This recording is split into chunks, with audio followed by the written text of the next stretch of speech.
So Brian, I understand there was a follow-up to Steel City in terms of a big project that you were hoping to work on. Well, after going through the Steel City experience and being at Sundance, um, I was very fortunate to go through that experience with my first film, and I wanted to keep on the trajectory of telling my own unique stories and being, developing sense of an auteur and being a bona fide writer-director. And after Sundance, things were happening very quickly, and I was still relatively young. I was, I think, 26 after that happened, and I was hired to write the Jeff Buckley biopic, and I spent a good portion of time, a little under a year, working on that story and living in New York for a small portion of that, and was really inspired by his music. And then when that unfortunately came to a head and I had to sort of exit the project, I wrote this other script called Mechanics of Ordinary Living. And I had just come off a Midwest space movie called Steel City. And after being in LA, I wanted to tap into the sort of the blue-collar working class community of Los Angeles. And that's where the Mechanics of Ordinary Living screenplay came from. And it takes place where, or it was slated to take place? It takes place in Tujunga, California, which is north of Los Angeles. I think it's maybe 12 or 15 miles north of LA, something like that. And the story, I'm so proud of it, and I am so very proud of it. And it was one of those things that the story was about an airplane mechanic who worked at Burbank Airport, and he had a wife and two children, and his teenage daughter goes missing. I mean, but we know where she goes, and it's just about this family, this young airplane mechanic trying to find his teenage daughter, and he teams up with her high school science teacher, and they go to Mexico to try and find her. And it's just a really good. I was so proud of it, and the script was acquired by Oxymoron Entertainment, and we were slated to shoot, and budgets were being made and offers were being made to actors, and since I surrendered control. Once they pulled the plug and said, we're not going to move forward, I couldn't. My hands were tied, so I'm in a position where I have to reacquire the property in order to move forward with the movie. And obviously, I'm an independent filmmaker, so after that experience, I just had to move on. What time frame are we talking about? Steel City would have been January of '06. I got hired to do the Buckley biopic March or April of '06. Lived in New York the summer of '06. And then the Mechanics of Ordinary Living was like later '06 into 2007 was when that happened. And when did you know that it was probably not going to happen? At the end of '07? Yeah, mid '07 when I was meeting with actors, which would have been great for my career. I think they got cold feet, and the financier was coming off another big movie that wasn't all that financially successful, and I think they just got cold feet and wanted to take a step back. And then I got offered a movie that I was less enthusiastic about, but I had to find a reason, something I could bring to the table. And that movie was The Cover-Up, which ended up going to Lifetime. So different than Mechanics of Ordinary Living and what I saw myself doing. This was based on a true story, and I was not allowed to interview the family or even get close to the family because they didn't approve of it. So I couldn't, do what I needed to do, and the whole thing was in this bubble, and because there was other motives as to why the film was getting made, and I'm very proud of the movie, and I think the movie's an important film, but at the end of the day, it was my follow-up movie, and it wasn't, you know, things could have gone differently. Right. Well, going back to it, when you felt some of the excitement was going out on their end, what were you doing? I think that's an interesting thing. I mean, did you kind of have a gut feeling that, you know what, stuff's not happening the way it should be on the other end, and you started to get nervous? Or was it a total surprise that it didn't go through?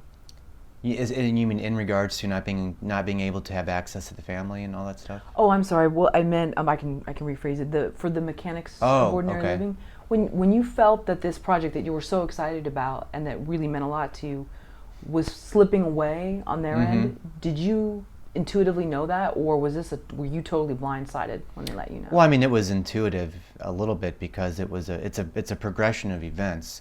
Emails aren't returned, phone calls aren't returned. You know, when offers to actors don't go through like they should. But it was all real to me because, you know, the property was acquired. I was paid. I was meeting with actors on my end through my setting up through my manager at the time, and the response to the script was phenomenal. I mean, still is a great script, and you know, one day, you know, the movie's, you know, someone owns this, you know, and it can still have a life, and it was a gradual thing, and the company that acquired the material, you know, didn't originate in the film business, or they came from a different area of business, and kind of was able to, through wealth and connections, you know, like a lot of people, buy their way in, and that's fine. But then guys like me who like have to go out and work and develop these scripts and bust our ass to get films made, you know, a lot of times we're like left out in the rain. And but then again, I'm fortunate that they were interested, like anything else. So Brian, having gone through that, what would you tell another filmmaker who had their hopes up, they really felt passionate about a project, money was on the table, things were really going well, and then it's totally yanked from underneath them? Like, how would you talk about not just moving on, but rebuilding themselves? Well, I don't think my experience is unique. I think a lot of people go through that. But being a young filmmaker out of Sundance and getting this attention, and then, you know, I would say that to realize that it's a career, it's a journey, and you, because when that happened, I thought, I don't have another script in me. I don't have another. This was my next great blue collar script, and I said, what am I going to do now? And you know, I just had to take a step and just had to live life and experience new things and read. You know, I spent a lot of time reading books and all this stuff. And slowly but surely, I was able to put it behind me and continue writing. And you know, now it's, you know, I'm over it. Obviously, it was a while ago. But I think if you're prepared to make a career out of this, and you're really dedicating your life, then you'll be okay. And like anything else, like any other career, you're going to have setbacks. So, yeah. Sure. Do you think, in some sense, maybe it was a blessing that it happened so early on, because you did have such great success with Steel City, and you're still very young, but I mean, all this happened, and it really gave you a taste of like, this is the business? Yeah. I mean, people always, I hate that thing, blessing in disguise, because I think had it worked out in my favor, things could have turned out differently. You know, when I think my career trajectory would have been much different than it is now. But you can't play Monday morning quarterback, because that's what everyone does. Was it a blessing? I don't know. I mean, it's what happened, and I had to adapt and move on. I mean, but it definitely forced me to say, you know what, this is the way it goes. You're not always going to get your way, you know. Suck it up, move on. Like, you know, like my dad always used to say when I was a young kid playing soccer, you get knocked down, get back up, keep going, you know, and that's just what it was. Brian, from looking at your IMDb, is it true that Steel City was your first feature? Or First feature. Wow. You'd had done a few shorts I think. I did a couple shorts in film school, and then I was put in this talent program called Fox Search Lab. Me and a bunch of other directors, and they were cultivating young filmmakers. So I did a short under that banner in 2002, and that's how I met John Hurd. Oh, okay, great. Mhm. Well, then how did Steel City end up going to Sundance? Tell us about the story of just how it got in. I mean, so many people, that's what they shoot for, and Yeah. it doesn't happen. When I was making the film, I just wanted to. I mean, I knew it was gonna. This is my first film. It was either going to be. It was gonna make or break me. That first movie, and I just did my best. As cliche as it sounds, I gave it everything I had. I mean, I used to lay in bed at night, and whatever your higher power or God is, I used to pray to God. I would say, if I can't do anything else in my life, just let this happen. Let Steel City happen. I won't, just let this happen. Give me an opportunity. Because I was, working on the script, and I had John Hurd involved, and I was relying on the community of Alton. I had investors in Alton, and then I teamed up with a production company in LA, and it all came together in this very strange way that I've never had an experience like that since. And that was back when, so it all came together. We shoot this movie. I get a great cast. I'm in the middle of editing the film, and my appendix almost burst. And I'm editing, and I'm so into editing this movie, and I don't go to the hospital, and I wait, and then I get violently ill. So I go to the hospital, and I have to have my appendix. I have an appendectomy, and I'm like, oh man. And so then that happens in the middle of editing, and then finished editing the movie, and I'm broke. I have no money, so I start working in a warehouse and as a warehouse manager. And then I never really thought about Sundance that much, because we submitted to Toronto a rough cut and we didn't get in. And the thing in the voice in the back of your mind says, well, if Toronto didn't accept you, then Sundance may not accept you. But they were repping another movie. We had, not them, we were working with a company called Traction Media, who was a producer's rep. And they had a movie called Half Nelson that was told they were in the very early on that Half Nelson was in. And they were repping Steel City as well. And it worked out. I got a call that we were in. So you're working in this warehouse. You edited the entire film? Movie's done at this point. The movie's done. Okay. Yeah, and you were going to pass on Sundance. You thought, well, if we don't get into Toronto. I knew. I would not pass. I mean, obviously, I was enthusiastic about going, but I'm working a 9-to-5 job to pay my bills. I was proud of the movie, and I did the production company submitted the film, so I didn't do any of the paperwork, and I don't know. Where were you in your life when you heard? Did you get a phone call? Did you get an email? I got a phone call in the warehouse I was working in. Really? Yeah, saying, are you going to be around later? And I said, I get off work at 5. It takes me an hour to drive back home. And my producer said, well, they're going to call you. When's a good time to call you? I said, well, I didn't want them to call me at work. So I said, after 6, I'll be home. So I get home, and it's the day before. It's like 2 days before Thanksgiving, or maybe the day before. I got a call from Caroline Labresco, and she said, would you like to go to Sundance? And I said, to ski or for the film festival? And she goes, no, we want to include your movie. And it was great. So then we went and celebrated. So the job gives you time off?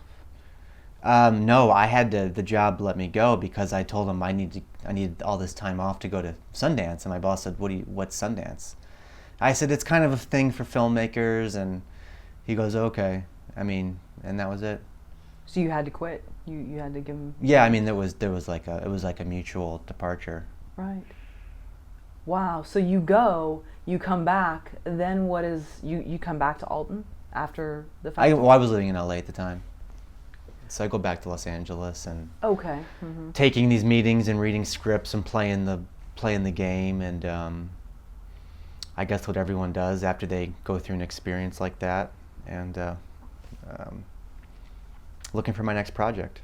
And then one of your actors is given a nomination for, what is it, Best Supporting Male? Oh, Ray Berry got an Independent Spirit Award for Best Supporting Actor, which was fantastic, because he's so great in the movie. And you know, when you make a low-budget movie and you ask these actors who have been working since before you were born, who have done all this work, you're so privileged for them to come do your little movie for no money. I mean, seriously, it's a big deal when you have people that believe in you and they come, they leave their home, they leave their family, they go to a location, and they do your movie.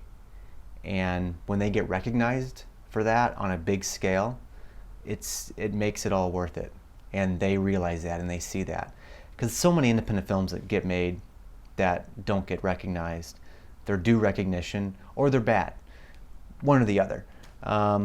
But I was fortunate that I got recognized and was able to open that door that, yes, I can work with these people again. They trust me. So going back to those nights, you know, praying to God, whatever, did you expect that all this was going to happen? I mean, this is pretty amazing for especially a first-time feature filmmaker. I know you had the experience with the script lab or the contest, but I mean, was that the intention, or you just really needed to get the story out there? Was that more of... I just needed some money to make my film. I was figuring out a way of who would give me an opportunity, a first-time director. I mean, I was young, and I was figuring out, how can I start my career? How can I, what's it gonna take for me to get this opportunity? What am I gonna have to do? And I just wouldn't give up. I mean, when I was writing Steel City, I was working the graveyard shift in a hotel in Century City, and I was writing the script longhand on hotel stationery. And seriously, I was writing all these dialogue scenes because I had all this time to kill. I wasn't allowed to have a computer. I couldn't write the script on the hotel's interface, obviously. So I wrote the whole first draft on hotel stationery. I mean, I had like 85 hotel stationery sheets of just scenes and dialogue. I'll never forget that, staying up like in my hotel outfit writing Steel City. It's kind of wild to think about. So I understand you work with casting director, is it Emily Schweber? Yes. Okay. Can you give us some tips on how you cast a movie from far away? You're back, you know, close to the East Coast right now, and then you come back and forth to LA. How is that done? What's the best way of choosing actors from far away when you're out in LA? Well, Emily and I have been working together ever since Steel City, and I was very unfamiliar with the casting process, so I owe my knowledge of how this all works to her. And she just sort of taught me what to look for, and the audition process and working with actors in the room, that's something I didn't know. I didn't understand that, and that's a skill. And you really learn a lot about directing when you're given a small opportunity. An actor gives you a read, and then you have to give them a very brief direction or a very brief motive as to how they can very simply and wisely alter their performance for what you're looking for, what the character, the dynamics of the character in this very brief time. And that's hard to do.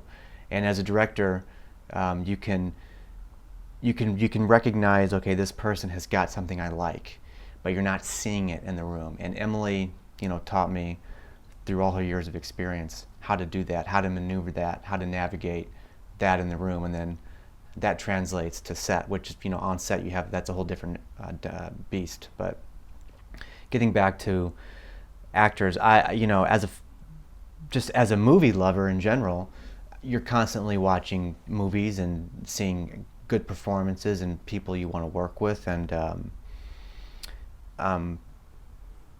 the casting director just gives you recommendations, and people you never would have thought of ever, and they have this sense of finding talent that might be uniquely great for your project, and they see something in them like, well, in 10 years I think this person's really going to have blossom into a leading man or a leading lady, and they kind of have that. It's this weird thing. That's interesting. Do they share with you what that is? Sometimes when you see that, is that Because sometimes I'll see people that are really sort of vulnerable on screen, and a lot of times I find that people really relate to that. Whereas those that come in like, oh, I'm acting, and they're puffed up, it never really translates. Right. But I think it's very. I think, you know, acting is very intuitive. I honestly believe you can't learn it. I don't. I know they have all these acting schools. I think you can develop technique, but I think you're either born being able. You just have the gift of, you know, turning that switch on and being somebody else, or you can't.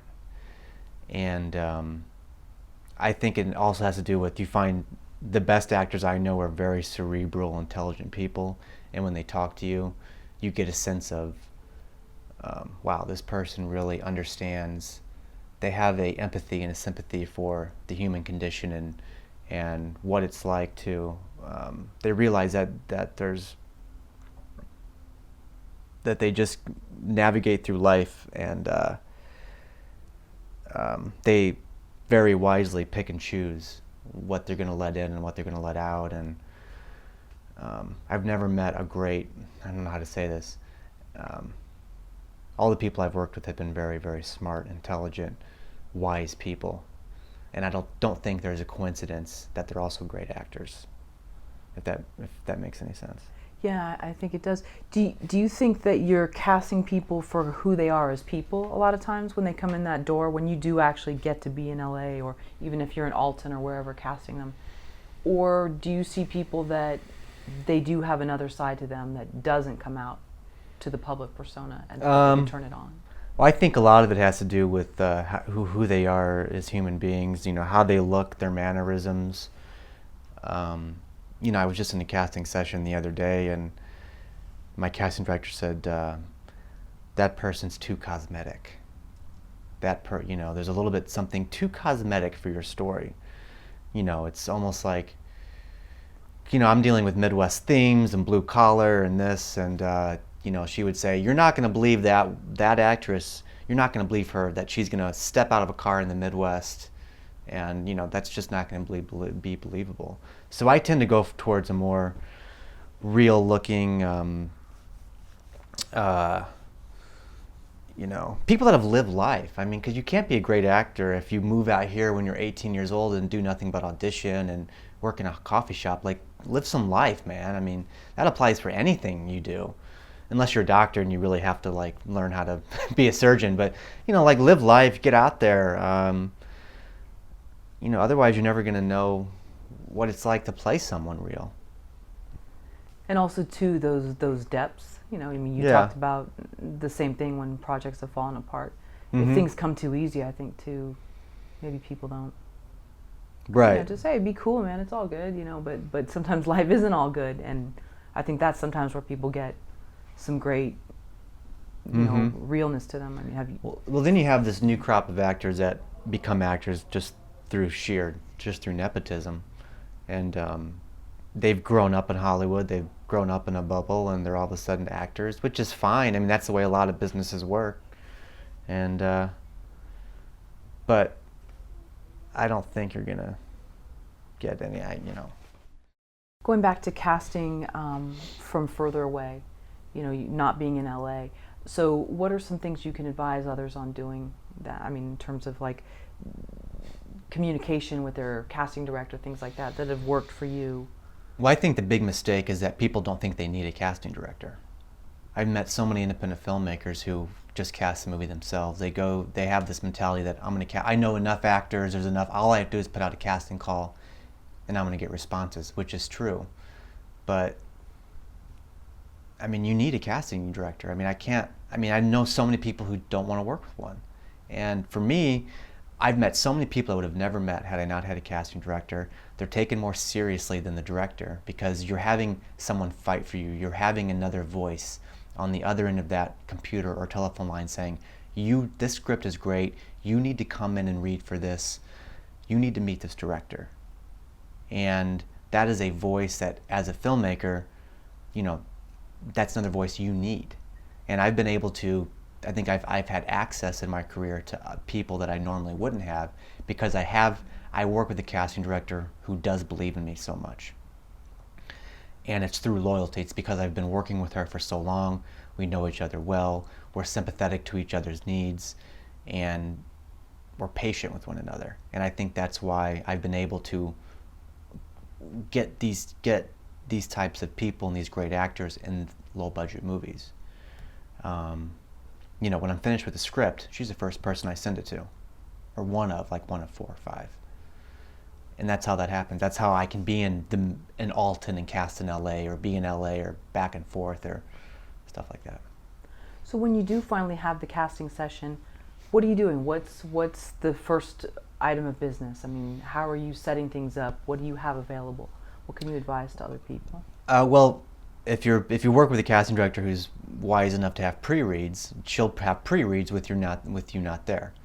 You know, you can be there, you don't have to be there. Well, she'll just see a bunch of people, you know. If you're casting for someone like in my movie I'm doing now, I need bilingual people, Spanish and English. Well, she's going to see a bunch of people who are bilingual anyway, who may or may not have a track record. So she'll see 30 people, then I'll watch all, then she'll tape it, and I'll watch all the tapes. And then I'll pick the 10 that I want to see as callbacks. And then I'll be there for that session. So I'll see those 10, pick 2 or 3 that I like. That's still just because someone comes in and reads for you doesn't mean they want the part. I mean, they're just reading. And once you offer it, they could be like, oh, it's not enough money, or this or that, or they're busy, or, you know, just because a great actor is reading for you doesn't mean at the end of the day they're going to be in your movie. And you know, and people who have a body of work who don't audition, you know, that's basically a meeting. They read the script, they think they could bring something to the table. You like their body of work, you sit down in a room, you have coffee, and you talk about the story. That doesn't mean they're going to do your movie. They could walk out of there saying, I don't really like that guy, or I could walk out of there saying, well, not really right for this. You know, so it's a process, and you have to be willing to go through it. And I hear a lot of people say, "Oh, I'm going to cast my friend," and I know, or being in their own movie. I have friends and, you know, people I know who want to be in their own movie, and, you know, there's a lot of great actors out there, and if you're patient, you don't need to be in your own film. Unless someone's trying to launch their own career. Right, but at that point, it's like, well, what do you want to do? Do you want to write? Do you want to act? Do you want to direct? Because I can guarantee you're not good at all 3 of them. I mean, and I know, you know, there's Woody Allen is alive and still making movies, and guys like Ed Burns, and those guys are around. But, you know, odds are you're either going to be a great actor and not exactly have the good director's eye, or you're going to be very visually great with communication and a palette. But when it comes time for you to act, you know, your mind is, you know, thinking about angles and what you're going to do, you know, what's after that scene. Because you got a whole day of like all these, you know, you have a shoot day to get through. So. Well, that reminds me of your video interview you did with Webster University, which is your alma mater.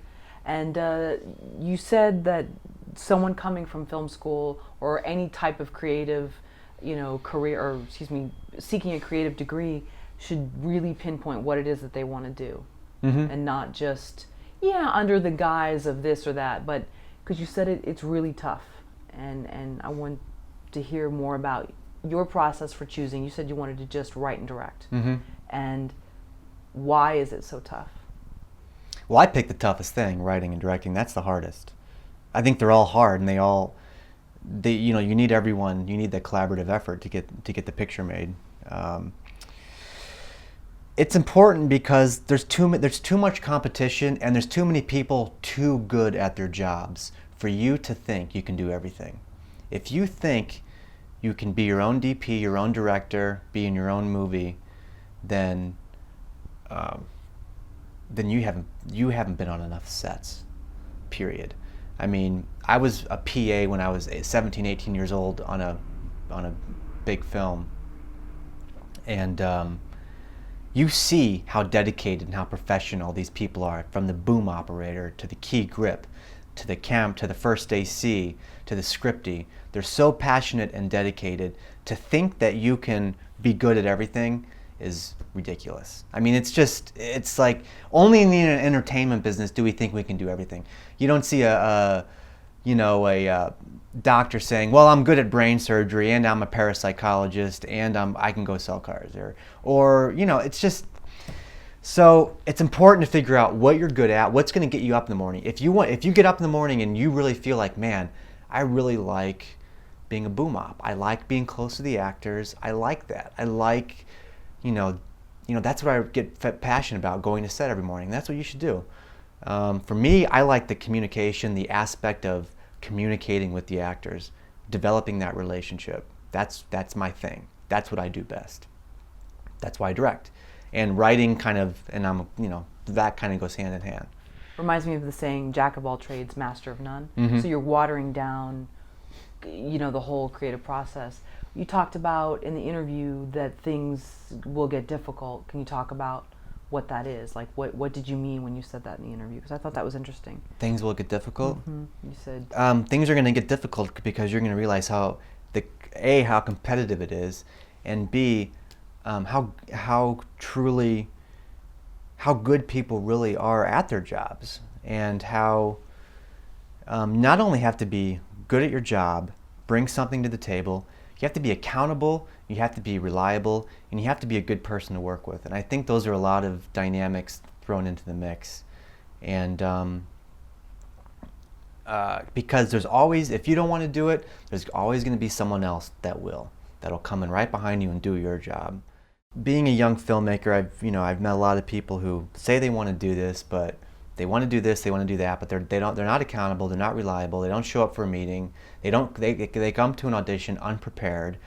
I've had so many actors say, if you ever have a part for me, keep me in mind. I say, absolutely. So I'll send them a script. Let's say in the Buck, I'm doing this movie. I'll send them a script and say, hey, this is what I'm doing, and they won't read it. And then a month later they'll say, if you have anything in mind for me, I see you're doing a movie, and I'll think, I sent you a script a month ago. Did you read it? Oh, I got to get around to it. If I was a young actor and I wanted to act, and a filmmaker who has made films before and worked with these people sent me a script, I would be on that, reading it and putting myself on videotape, doing this, doing that. But people just aren't hungry enough, and I lose respect for people like that. And I just, it's too competitive. My time is too valuable, and I look up to so many people who work their butts off, who do not get their fair opportunity, and I feel like I haven't been given my fair shot yet in this industry, and that's fine because I'm not going anywhere. I'm here to stay. What I feel bad for are the people that have the skill, that have the talent, but they have other things out of their control holding them back. Maybe they're under severe financial stress. They have other things in their life that is keeping them from pursuing this full time. I've been fortunate that I am in a position to continue to do this and to keep plugging away. But I don't have sympathy for the people who are in a position to do this, who have the resources, who have the support of family and friends. They say they're an actor, they say they're this or that, but they do nothing to demonstrate it. And unfortunately, you have millions of people like that out here, and it waters down the good ones. And that's why everyone and their brother wants to make a movie. And, and everyone and their brother is on Kickstarter or Indiegogo. And everyone and their brother is submitting films to Sundance. And that's my true feeling about it.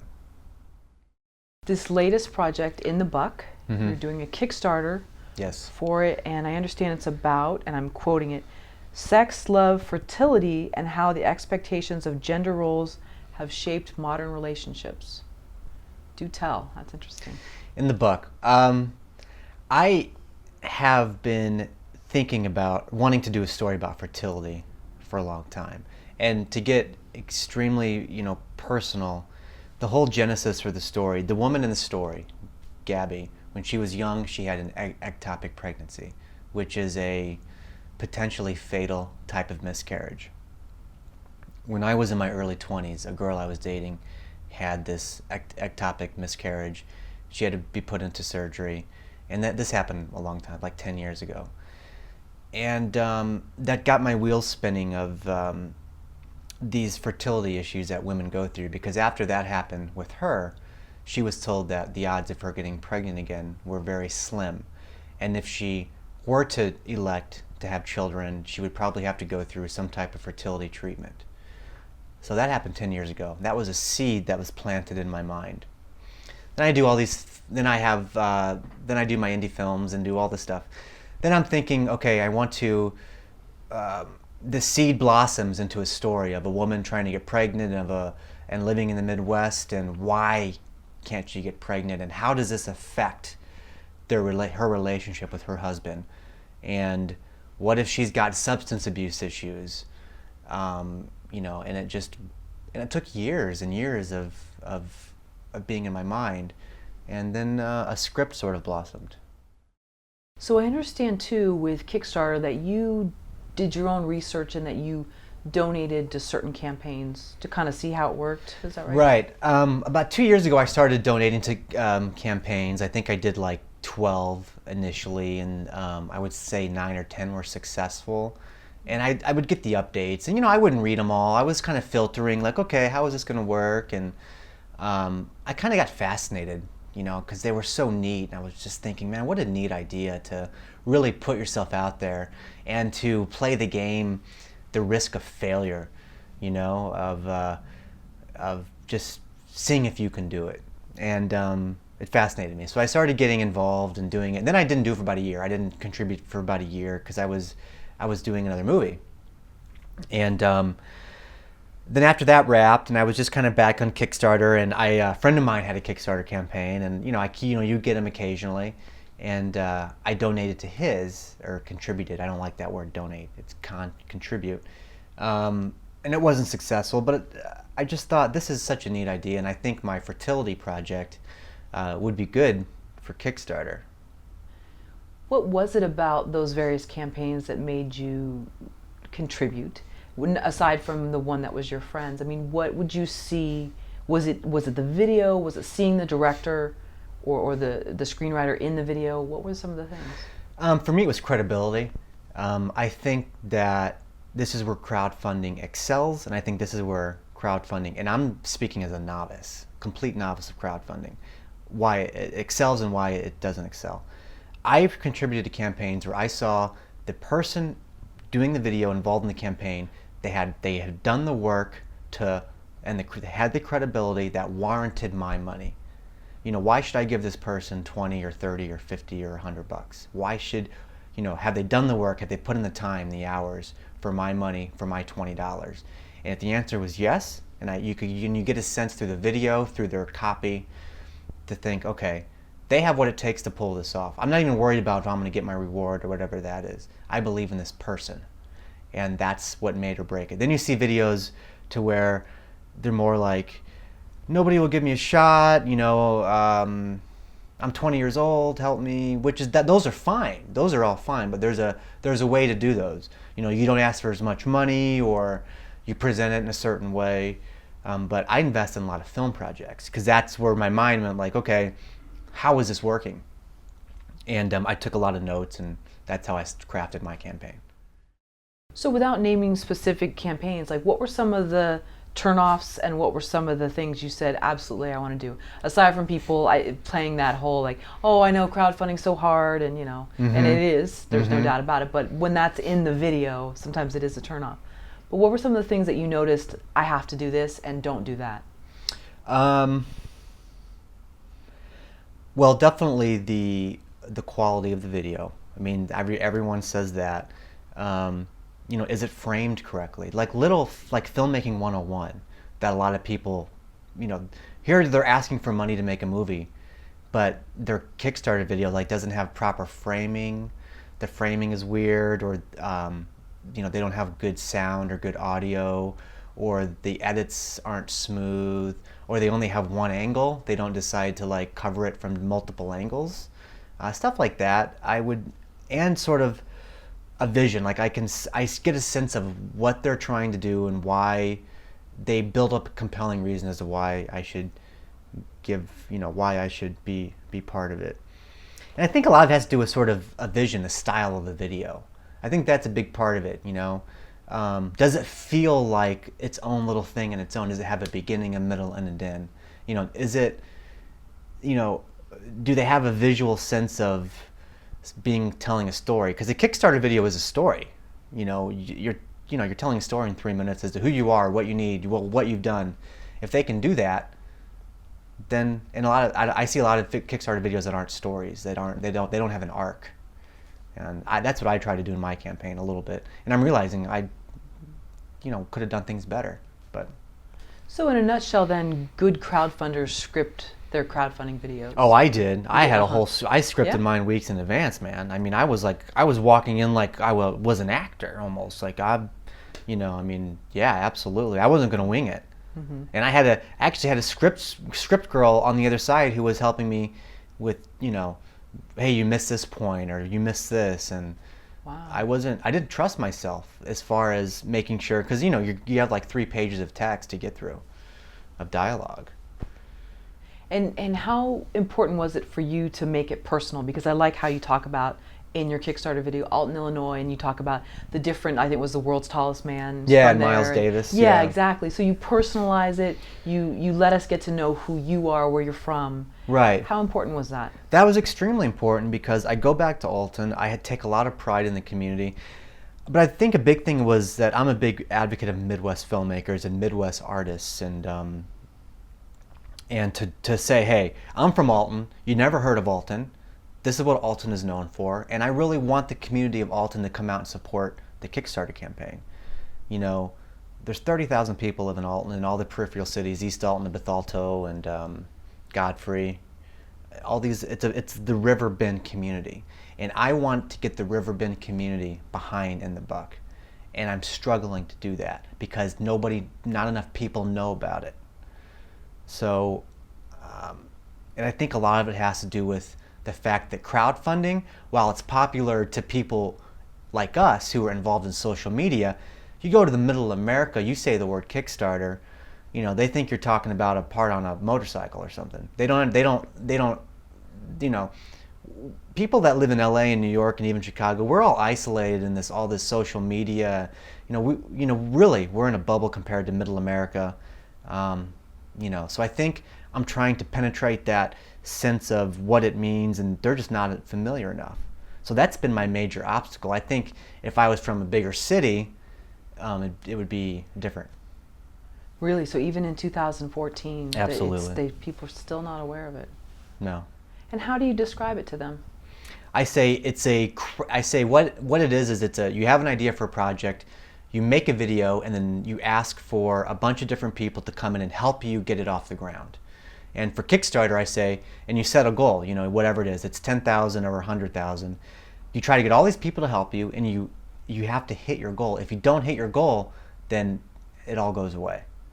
And you have to tell it very simply. What do you mean it all goes away? Well, you don't get any money. It all goes away. The project doesn't. You have to pitch it as, I don't get to do my film, or I don't get to do my project, which I'm going to make my film regardless. I'll make it no matter what. But you have to create this sense of urgency, because a lot of people think that once they press the button and submit their credit card info that money's gone, even though it's an all or nothing thing. So you have to reiterate, it's all, don't worry, it's, that it's all or nothing. When you're talking to maybe people that are not familiar with crowdfunding, how are you letting them know about how to make the contribution? Because I think so many people that don't know maybe about Kickstarter, they're scared to do that whole online credit card thing. Oh, they're going to get my data, or different things are going to happen. How are you sort of letting them know that this is an okay thing to do? Well, initially, I explained to them why I'm doing the campaign and how the campaign is structured. This is assuming they already know about it. Initially, my goal is to create awareness locally for the campaign in the community. But the people who already know about it, when I email them, I'll send out a lot of personal emails from people in my network, and I phrase it in a sense that I go into it thinking they don't exactly understand how Kickstarter works and their policy. So I just lay it out very simply, tell them how it works, what my goal is, that it's all or nothing, and that they have to have an Amazon account to go through that process. And just short of doing it for them, you have to rely on them to do it at some point. You don't want to come off as, or you don't want to develop a sense of to where you're bossing them around or saying you have to do this and treating them like they don't know how to do it. If that makes sense. Yeah, no, I think it makes sense. I want to talk about the perception of crowdfunding. Now you have people with established films turning to it as an alternate way and also a way of gathering fan support. But I don't know, sometimes there's been backlash, like, oh, it's begging for donations, which is a word I know we don't want to use, but how are you able to transcend that perception? Well, for me, I bring to the table a lot of credibility, and it's not my first film, and I feel as if there's a film that deals with a social issue, and if people are interested in seeing my work and they're aware of me and they want to support me, or support, films that a filmmaker that has been through Sundance and been through the film festivals and has done this for several years, that I think it's a platform that is appropriate for films like this and for people like me. The other side of that is it develops. There's a sweet spot, I think, for people for crowdfunding, and then there's the extremes. You have your celebrities who use it because they know they have a fan base, and they know that they're going to get so much support no matter what. And then you have the people with no credibility, with no, may not be their fault. It's just they haven't, we're all encouraged in our life that we can do whatever we want, that we are entitled to achieve our dreams, and we can do this and we can do that. And with crowdfunding, it's, people think that, oh, well, now that's the answer to my question. I just put my project up there, and since I'm entitled to have a dream, I'm entitled to write a book or make a movie or be a ballet dancer or put on my theater production, that people now are going to give me money. And they don't understand that that's just part of it. In order, you have to demonstrate that you deserve, that you've earned that you've earned your place, in a sense. And so you get, right now Kickstarter has over 130,000 projects. That's a lot. That is a lot. So the big boys are going to get the press. The Spike Lees and the Zach Braffs, they're going to get the press. They're never going to have a problem using Kickstarter to their advantage. And I really think they are using it to their advantage. It's not illegal. They're people. That's fine. But they're using it to their advantage, and there's no doubt about it. And there's people like me who, that's sort of the sweet spot. I think Kickstarter was meant for people like me, I'm a filmmaker, whether you're a writer who's very prolific and has a following, but Random House won't give them a deal. Kickstarter's perfect for them, or a ballet dancer, or a theater company that puts on great shows, but they need money to sustain their season. They need money for their next season. That's what Kickstarter's for.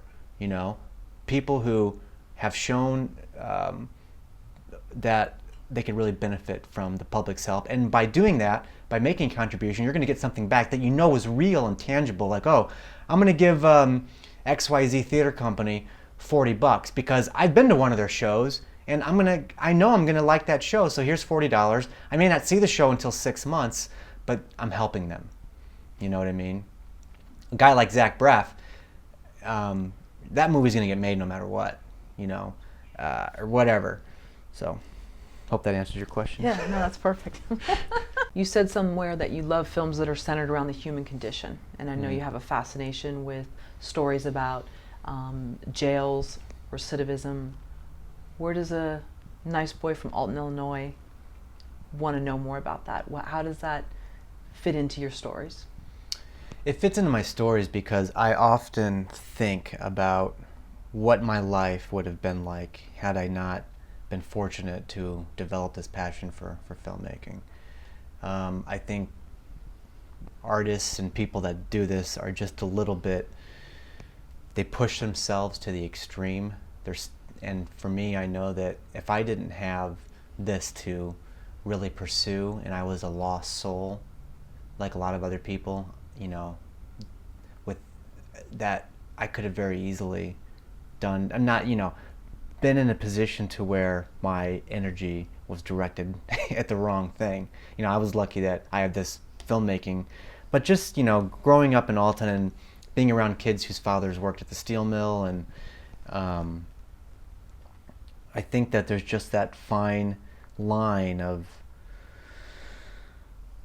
how you can be a seemingly good person and a smart person and make a bad decision. Because I've made, you know, a lot of bad decisions in my life, and there's that part of me that thinks, geez, you know, had it just been a different scenario, a different set of circumstances, you know, I maybe wouldn't have been as fortunate. And also, I think, you know, I've been around a lot of people that have been to jail just through just my own personal life. You know, I've never spent time in jail, but I have put myself. I've been in a lot of communities and through different things, and I've been around a lot of recidivism, people in and out. So. And I found interesting that you said that a lot of times those very people won't see some of these films that are about that very subject, or about certain things in their lives that have brought them there. Maybe outside their circumstances, maybe because of what they do, whatever. Mm-hmm. So can you talk about that? I mean, you're making these films that there's some very deep issues running through them. They're not, Mm-hmm. you know, musicals, or, you know, there's some very, you know, dark subject matter that obviously you'd like to show. What is it about that, and how do you like to transcend with the story? For me, it's just kind of dealing with the relationships. I mean, not so much about the institution of prison or jail, or the correctional side of it. I mean, I don't feel like I've never served any time, so I'm more focusing on the rebuilding, the process of rebuilding. And what was the question again? I just lost my train of thought. I guess I'm curious what drives you to look at those things, but I think you answered it, because you said, you know, you've known people, and that you've looked at your own life and you've said, well, if it weren't for this or that, you know, I could be in the same spot. And I think maybe a lot of people don't look at that. You know, they just Right. point a finger and say, oh, those people are way different from me. You Right. know, they're quote bad or whatever. It's Right. their own fault. Which some of it could be their own addiction or whatever, but Mm-hmm. in others it could just be a set of circumstances. So Well, yeah, I mean, I definitely think, had I not found filmmaking and been struck by this passion of what I've been struck with since a very young age, mm-hmm. I could have been a very aggressive, aimless person, walking around with a lot of, you know, being too smart for my own good and stuff like that, and not coming from a good family. You know, I do see a side of me, an anger, a passion of that has allowed me to be so tenacious to get films made. Because I'm not like a run-of-the-mill person. Like, I'm pretty intense, you know, whether it comes to figuring out with my career, or, you know, I'm an extreme person. And if you take away my filmmaking, you take away my art and what I love to do, and then, you know, I'm gonna have consequences within myself, and that's a struggle in my everyday life that I have to deal with. So I think that's honestly why I'm so interested in prison and recidivism. Well, yeah, because I mean, it's almost that same obsession, whether it's, hey, got to find my next fix or whatever it is. Mm-hmm. But if you turn it toward, wow, there's this story idea, and you ruminate over it and you obsess over it, it's the same. You're taking yourself out of your present situation, and you're focusing on something else. And I've been around a lot of addiction, and seriously, I mean, that's a part of my story. And so but I think a lot of people who are creative and who are I'm not speaking about myself, but who possess the zeal and the skill and the passion, the really driving force to build a career, that's going to manifest itself in a lot of different ways, whether it's through addiction or whatever, And in the book, you talk about female addiction, Mm-hmm. which I find interesting because it's sort of like a scarlet letter, Mm-hmm. Curious why you chose a character like that, especially one that she wants to have a baby, right? But because of some prior addiction issues, Mm-hmm. there's some problems with her being, what is it, artificially inseminated, or There's a problem through her addiction. She can't get approved for the treatment. I see. And they say, more or less, she's got to clean up her act, and she tells her husband, Paul, I'm going to clean up my act. And there's a process. She starts that process, but she runs into more obstacles to she goes back, and they can't see her. It's not happening fast enough because people who are addicts and who are passionate, and this woman's smart, they want it now, and when they don't get results immediately, they get mad. So they find an alternative way to go about it, and that's exactly what this woman does. She goes to her drug dealer, who's a father figure, who's also from South America, because these people are South American. They're from South America. She goes, I need help with this, with getting my fertility drugs. Can you help me? She's eager, and she gets it. And this, when she gets her way, it creates these barriers, and all this it creates residual problems for her and this couple. And there's a big moral arc that they each go through, the husband and wife, on their own terms. They start out together, and then they take their own journeys, but they're always so close to one another, but they go on their own arc, their own journey, until they come back at the very end. And they've each learned sort of their own moral type of lesson, despite a lot of loss and pain. And it's a really crazy movie. I mean, it's intense, and it's gonna be something unlike I've ever done before. Not that I've done so much work, but I really think it's I'm gonna push the envelope. I'm gonna take a lot of risks. When you write strong female characters, what's driving behind that? Because I understand that's not the first time Mm-hmm. you enjoy. Well, for this one, it was my experience with the whole ectopic pregnancy when I was 23 years old or something. Mm-hmm. That was based on that experience. And then women who I've known who have struggled with addiction and fertility issues. But you like these strong female characters. Why not a passive sort of wallflower that doesn't do anything? I don't know. I haven't known many passive wallflower women in my life. Okay. So, okay, you're right about well, that. in all honesty, I have had experience, and men do this too, how women can use sex as a weapon, whether it's withholding sex or having sex. They really use it as a weapon, and they use it as a way to control men, and it goes both ways. But that was definitely a little kernel that I've experienced. Also, too, there's this phrase called attention hooker, Mm-hmm. where people also use it to draw people in. There's a manipulative side. Men and women do it, Mm-hmm. where they love to kind of flirt, and maybe they have no intention of ever pulling the trigger, so to speak. Mm-hmm. But that is their way of. And I don't even know where I'm going with this. I like that term though. Thank you. Attention hooker. It's from my friend's song, so Oh, she wrote okay. about it. Yeah. Okay. How was it for you to finance your first 4 feature films? I mean, what was different each time about it, and what was similar? Well, the first time was pieced together. I was from the community from Alton. Little bits and pieces here and there, and then I teamed up with a production company in Los Angeles, and they came on board as co-financers, and that happened over about a year and a half. That was unique in that sense. It took a long time, but that really fell into many different resources. I think at the end of the day we had like 22 people who had equity in the movie. On the second film, it was financed by one person. It was the story he wanted to tell. He was the executive producer, and it's what it was a vanity project. And I don't mean that in a negative way. He had the money, he wanted to tell the story, and he hired people to do it. And that, you know, and I was one of those people he hired. I didn't have to raise any money, and I got to be creative and everything. The third film, Joint Body, was a similar deal, only 3 people I did, dealing with the guy that gets out of jail.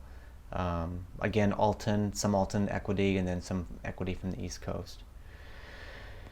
And then She Loves Me Not, which is what I just finished, was sort of along the lines of the cover-up, was to end it financed by one individual, but it was more altruistic in the sense of he was living in this beautiful home that has a lot of history in the community, and he saw it as an opportunity to blend sort of the history of the home from the 20s and show how it's evolved into now. And so he approached me and said, I want to do this film in the house, and are you willing to talk to me about a potential story? So it was much more organic in how that grew, but I was still given guidelines. It's not like I approached him and said, hey, I want to make a movie in this beautiful estate. Mm-hmm. So.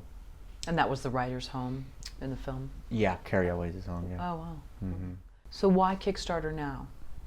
Why not? Why now? Mm-hmm. Because it's the right time for me. And movies are continuing to become devalued. They're continuing to lose value. A lot of movies have 0 value. And that's despite all the hard work going into them, despite all the passion and everyone that showed up on set. At the end of the day, the finished product has no value, except for the people that can say, I did this. And that is maybe enough. But as far as building a career, you have to figure out a way to assign some value to your work, whether that transitions into exposure, money, or whatever. Because let's face it, the big commercial studio movies are just crush everyone, because it's what we're exposed to, where we know to see. When we drive past a movie theater, that's what's playing. So unless you can independent films, it's like people go into them knowing they're going to lose money. Unless you make a movie that wins Sundance or something, distributors aren't paying any money for movies. It's all profit sharing. It's all, give us your movie, give us the whole pie, and we're going to cut it up and serve it to a few people. If it tastes good, they're going to give us some money, and then we get to filter, you relying on them to be honest in their accounting, and it's all profit sharing, So it's not like it was, I wasn't even around doing this in the 90s when apparently independent film was flourishing and people were paying money for these DVDs and home video, and it was, you could actually make a movie and have it make over $1 million. That doesn't happen, I don't think, anymore. There's no one's getting advances. I just made a movie with movie stars in it. A guy from, Carrie Always from The Princess Bride. Who cares? It's a great performance. We have great actors, but no one's spending money on movies anymore, and the studios have figured out a way to monopolize it. And the reason I went to Kickstarter is because I can get financing, and it's money that I don't have to recoup, and in exchange for that money, they get something out of it, whether it's a DVD, it's the whole reward tier system. But I think there's a downside, because I think a lot of projects on Kickstarter, again, speaking as a novice, I haven't been on there forever, they get their goal and they fail to deliver. They fail to fulfill. And again, that's another black eye for Kickstarter. So to follow up on what you just said about, Hollywood films just crushing so many independent movies, that being said, you're now working on your 5th feature. So you're able to move through that when a lot of people that have been in LA for many, many years don't even come close to that, and working with some of the names you've worked with. Mm-hmm. How is that possible? Well, I don't think I'm more gifted or smarter than anyone else. I just want to do it bad enough. And this goes back to what I was saying before. I create my own opportunities. I'm not going to wait for someone to say, oh, now we're going to let you make this movie. I figure out a way to do it, and I've always said this whenever I go into a movie, especially a movie like Steel City. I said, I'm going to make this for 30,000 or 300,000. I'm gonna make this movie. And I think once you do that and you create the sense of urgency and you're moving forward, more people start to hop on. But I'm no smarter than it or more. I think there's a lot of passionate people out here who are passionate about acting or passionate and who want to do this and they're convinced this is their life. That's great. But if you're really convinced this is your life, then you have to make it your life. Make it a career. And I made the promise to myself that I would never give up. I would continue doing it despite whatever setbacks. Hey, if I've got to go get another day job, cleaning carpet or working in a warehouse, I'll do that. That's fine. But I'm never going to abandon what I feel is such an essential part of who I am as a person, what I can offer. I think given a bigger scale, given a bigger canvas, whether it's Hollywood, and I think eventually I'm going to get there, I'll be able to do something that's going to really affect, say something to reach a wide audience. But I'm not entitled.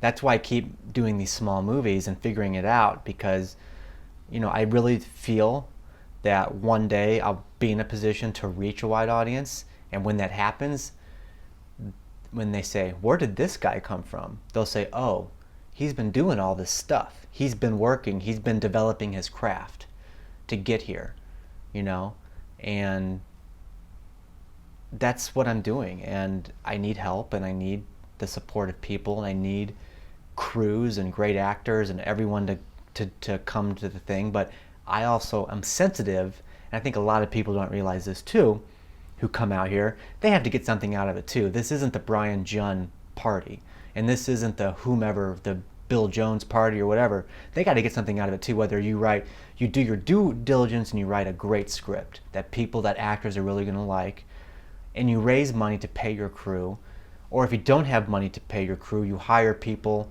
who are willing to work for a certain amount. You have to figure out what your resources are. Some people have a lot of resources. Some people have no resources, and it's not fair. I'm here to tell you, it is not fair. Some people have a lot of resources, they have a lot of money, they have their dads in the entertainment business, someone's rich, or they give, it's not fair. This is not a fair game out here. It's just, and if people come out here thinking it's a fair playing field, then they're in for a rude awakening. The key is to figure out what your resources are, what you have access to, and to make the best of it. And if you're able to do that, sooner or later, I feel like your resources are going to grow and your outreach are going to grow. But if you spend all your time wallowing in the fact that you don't have what someone else has, or their outreach, or their ability to get more money or get more exposure, that's the way, then you're already dead in the water, because that's the way it's always going to be. Period. It's not a fair playing field out here. In LA, particularly. In LA in particular, I think that applies to life. But in the entertainment business, it's certainly not a fair playing field at all. I mean, how do you explain movie stars' kids starring in movies? Couldn't they have, I'm sure there's another young actor who's probably just as good or better, but no, it's nepotism. It's who you know, and I think that works for a while until it doesn't. And a lot of deserving people who work their asses off do not get opportunities because they're pushed out of the club because they don't know enough people. But I'm under the mentality, I'm going to fight. I'm the guy that's standing in line waiting for the guy in the club to who's been there so long he dies or he goes to a different club. I'm like a life. Whatever happens with me in my life and my career, I'm not going away. I'm gonna keep doing this. So going back to Steel City, when you were laying in bed thinking about it, how much obsession, you talked about that obsession, I think is really interesting. I mean, can you talk about how much of your waking time was spent? Because so many people have these great movie ideas, myself included, and we don't do anything with them. So what was the difference? Like you said, making this. I honestly thought, and I was obsessed, I was like, I thought, I convinced myself I was going to die if I didn't make the movie. I thought I was going to get struck by a fatal disease if I didn't figure out a way to make the movie. That it would either happen now or, like, I just pictured myself like laying on my deathbed thinking I didn't make Steel City. I didn't have the guts, and I didn't do it. And I just told myself, I said, if this movie kills me, I have to get it made. And, you know, if I have to rob a bank to get the money to make this movie, I hope I can shoot it before I go to trial. I mean, that's the type of stuff I was thinking. Like, I was obsessed with it. And I think that can be a turnoff, but when you're young and you're passionate, you kind of have some leeway. You can't really, on your fifth film, like, you know, you're not a kid anymore. I mean, you know, I'm going to turn 35 this year, so you have to, like, be a little bit more strategic. But when you're young and, you know, I think, you know, I was just, I mean, obsessed. I thought I was going to lose my life if I didn't get the film made. I mean, and that's not an understatement. I thought if I didn't get the film made, I was going to commit suicide. That's how obsessed I was. Seriously. Oh, wow. I mean. Yeah. How do you take that passion being in your mid-30s? I find that interesting that you said that. It's true, when you're young and you're hungry and you can be quirky and all these different things, doors open and people are more forgiving. Mm-hmm. And I think either A, when you're older, they get scared or they get threatened. Right. Or a combination of both. Right. So how do you, even though you have it in that, how do you temper it a little? Because the stakes get a little tougher when you get older. They get, I mean, just the dynamic shifts because you have done work and you have a track record, and they say, okay, well, you know, some of your movies haven't done all that well, or this or that. And I think you develop a lot more tactics as far as how you present it and how you go about doing it, and you be realistic about it. But you still have to be persistent, and but you have to be wiser in how you leverage yourself. I think what you have when you in your 30s and you get older is you figure out how to leverage what you've done in the past and leverage that and take that anger away and replace it with leverage of, okay, I've done these films, some of them done well, some of them haven't, and use that to your strength, versus when you're young and you haven't done anything, you're just like, I need a shot. You know, I deserve a shot. Well, now it's not, I'm not saying I deserve a shot. I say I deserve to keep doing this because of. So instead of saying I deserve this, it's all because of. Or I can bring this to the table. Or this is going to benefit you in a way. I think as you get older, you figure out a way to, you're not selling yourself. You're convincing someone else why they should be involved, what they're going to get out of it. You know? It's a win-win. Yeah, it's a win-win. Mm-hmm. It's like you have to be a salesman in a way, you know, and sell yourself in the room, and what if someone's not good at that? What if they're just not, like, that's not who they are? Then they better be so talented. Mm-hmm. They better be so, and there's a lot of very talented people who aren't good at being in a room and talking and selling themselves. They better be so talented that their work is just so incredibly unique and rare and great that they don't need to, that they have other people to do it for them. I don't fall in that category. My films aren't so great that they're like, oh, we're going to hire this guy. You know, my films they're marginally well-received movies that, for the level I'm working in, are good. Now, I'm still growing like anything else, you know, but there are people out there who are so refined and they're so cerebral, they're so talented and they figure everything out, but they're not good in a room, and their careers suffer because of it. Or, you know, I don't know, I wish there was a formula, but there's not. There's not. Brian, you're on your 5th feature film now, so are you feeling more hopeful about filmmaking 2014 than you did 15 years ago? In my own career, yeah. Mm-hmm. I feel great. I feel extremely hopeful. And it's because I'm growing as a human being and growing as a filmmaker, and I'm hopeful just in life in general. So, yeah, I'm extremely excited about it, and it's absolutely. Do you see, though, that it's more of a job now? So going back to the... I wish it was a full-time job. Okay. Geez, I wish. Mm-hmm. I wish, yeah. I mean, I wish I would get, you know, would make enough money on these films to make a decent living. But I have to just keep doing keep practicing it, and one day, it'll be. That's true. That's a tough question. I mean, it's not just work. It's livelihood. It's it's an opportunity. Everything is an opportunity. Every day, every time I meet someone who I could potentially work with, that's an opportunity. Whether it's an actor or a crew person, whether it's I'm looking for a great art director right now. I mean, that's an opportunity for me to develop a relationship that could go on for another 10 years. So every person I come in contact with is just another, opportunity to enrich my life and their life. So that's how I look at it. So since you said it's not quite a job because it's not a constant paycheck, again, going back to what motivates you, it's just you have to get these stories out of you, it sounds like. It's just what I do. I mean, I've been fortunate that I've been wanting to do this for a long time, and this is the bet I've made for myself. I'm an independent filmmaker. I'm gonna have good years. I'm gonna have bad years, and as I work my way up, I hope to keep climbing up this big hill, and I hope that I don't reach a point where I'm just climbing parallel. I want to keep fighting a good fight, fighting a good battle to get to where, to be heard and to reach a wide audience and to affect people. And so.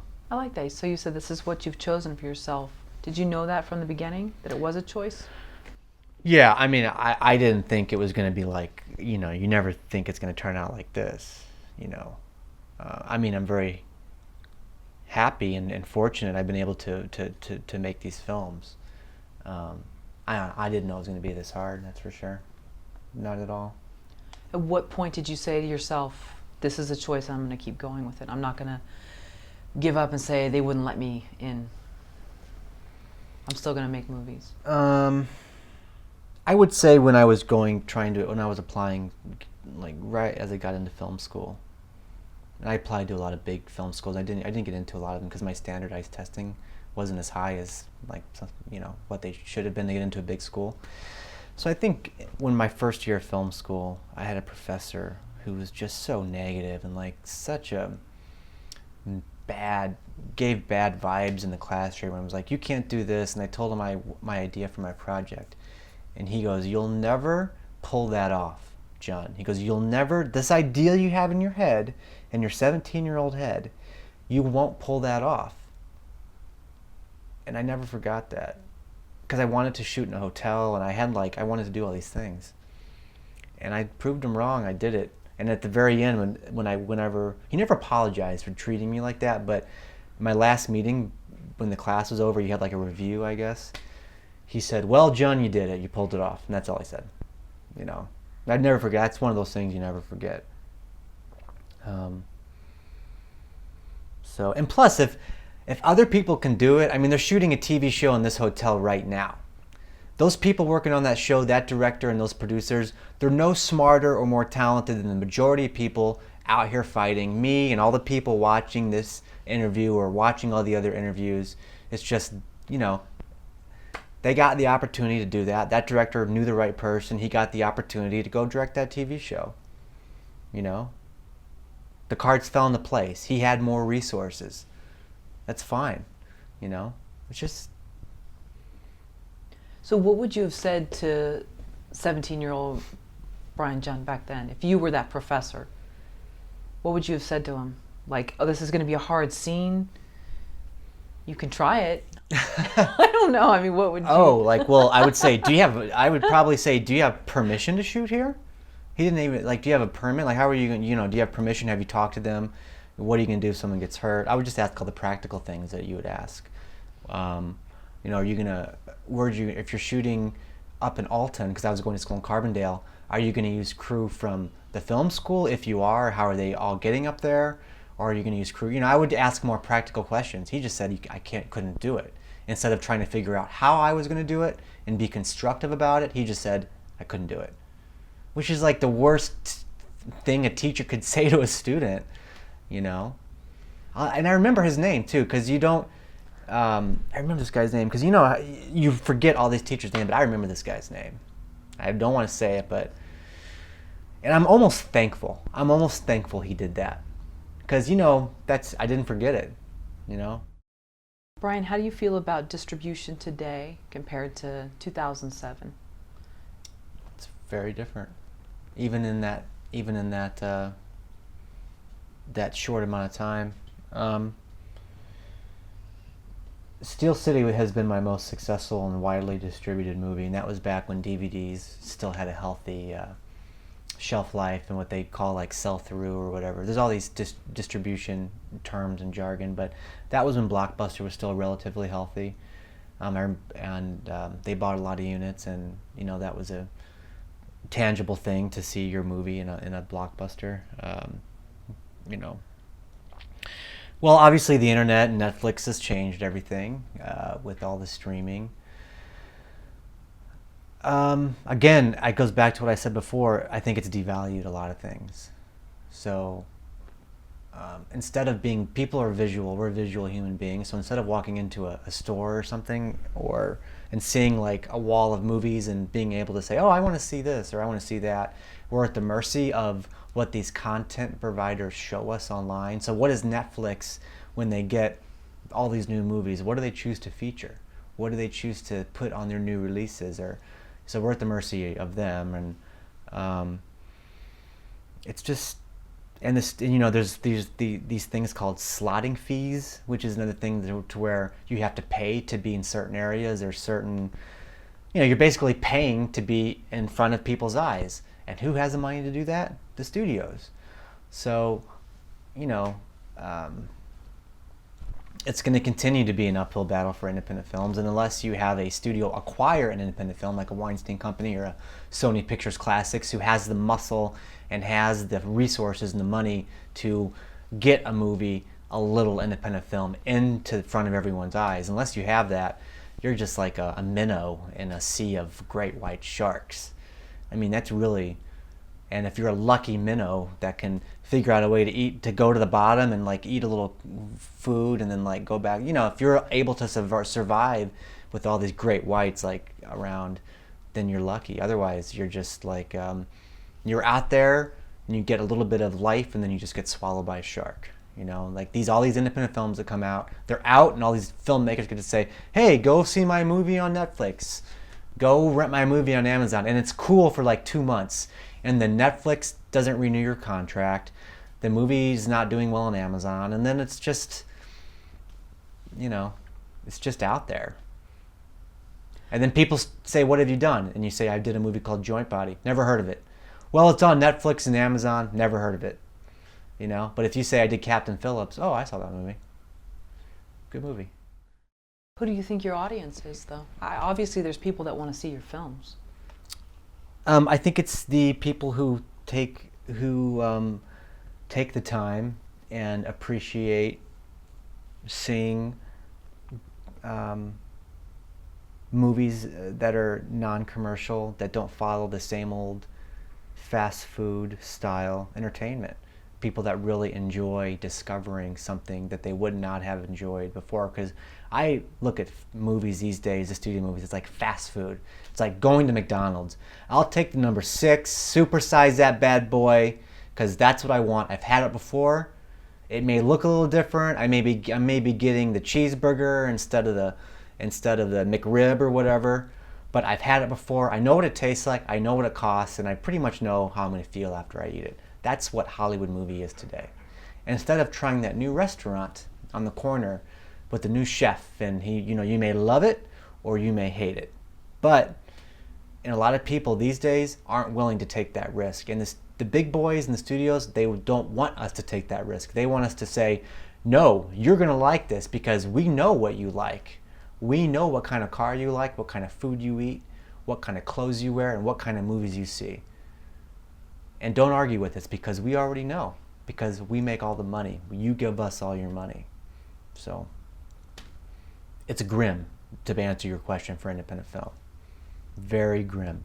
Unless you're a guy like Alexander Payne, who is in my mind, a very successful regional filmmaker. He makes films set, up in Nebraska. He's a regional guy, and he's able to penetrate a wide audience because, he's figured something out.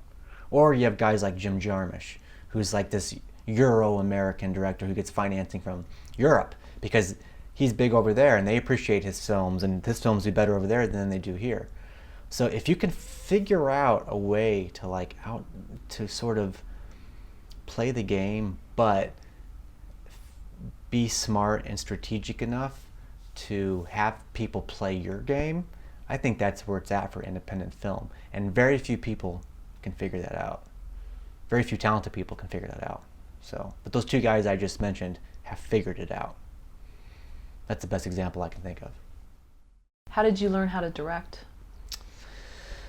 Well, besides the technical part of going to film school and learning the traditional coverage and the dynamics of a scene, I learned how to direct by being a soccer referee. And it's because when I was a kid, I played soccer, and then I started being a soccer referee, and I was on the field and I was good at it because you had to learn how to make quick decisions. Once you blew your whistle, the game stopped. And when the game stopped, you had to talk. You had to say why the game stopped. And when the game stops, you have to make a decision as to which direction the game's going to go in. Whether it's a kick, whether it's a foul, whatever. And you have to have a reason behind it. And people have to understand your reason for stopping the game. And as corny as that sounds, that is very similar to being on set and when you stop, when you cut, and you have to go again, that for some reason, that dynamic transition to being on set and learning how to make quick decisions and have a reason for why I'm stopping and starting. For me, that's what it was. I'm sure no other filmmaker on the face of the earth will tell you that's how they learned how to direct. But for me, that's just where I drew it from. Stopping and starting, having a reason, and being able to articulate it fast and have there be meaning behind it. That's it. And also, the meaning, so not doubting yourself where you're wavering and then... Right, because as a referee, you're not always going to make the right call. But if you do it well enough, the game's going to continue to go on, no matter what. And if you get good at it, you're going to make the right call more than the wrong call. And that's how I view filmmaking, with directing. You're not going to always give an actor the best note. You're going to give them the wrong note. But more times than none, I'm going to give the correct note. And if not, I can live with that. But when someone else comes into my territory who doesn't have, whether it's a producer or another actor trying to direct another actor, I don't like that, If I'm going to make a mistake and I'm going to botch a scene, let it be on me. And, and a lot of people can't direct because they don't know how to make a decision. And that applies probably to a lot of people's daily lives, What do you want?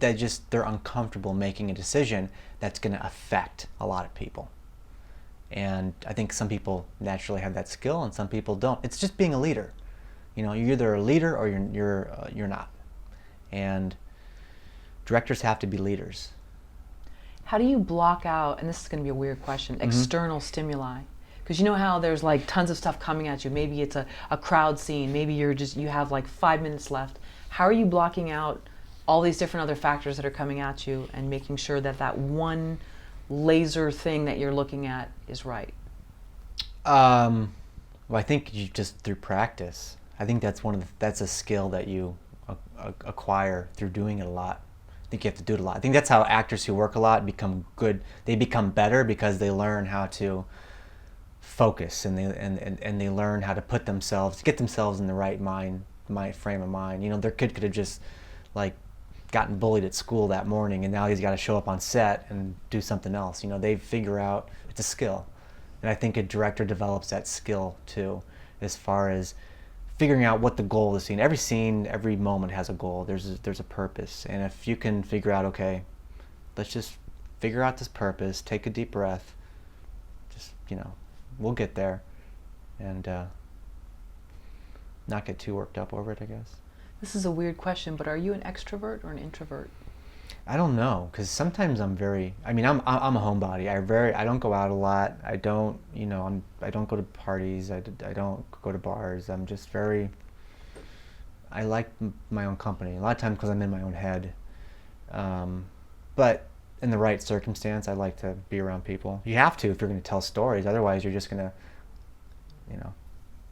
Well, also too, to command the respect of people working around you. So I think how do you get out of your own head for others that are in the same situation? How do you, in those moments where you have to be on and you have to make those split decisions and have authority and tell people what to do?